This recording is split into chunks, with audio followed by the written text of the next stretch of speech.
Io sono Riccardo, sono il mister di questi favolosi piccoli amici.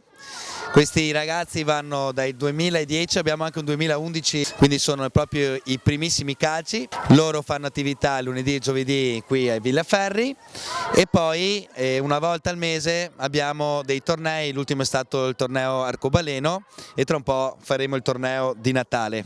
Infatti oggi sono tutti rossi pronti per il Natale.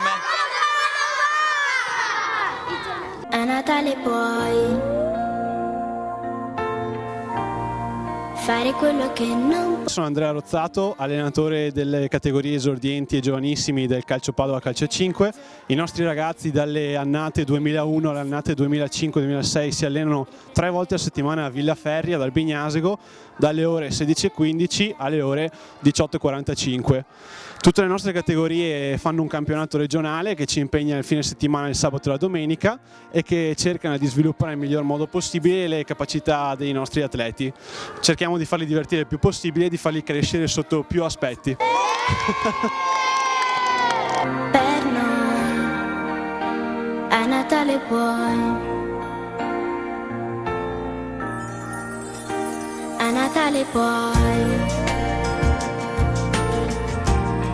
dire ciò che non riesci. Ciao, io sono Federica Volpin, seguo la preparazione atletica della scuola calcio A5 del Calcio Padova. Sono qui con la squadra degli esordienti e seguo appunto la preparazione atletica, quindi la parte di coordinazione e rapidità fondamentale per il calcio A5.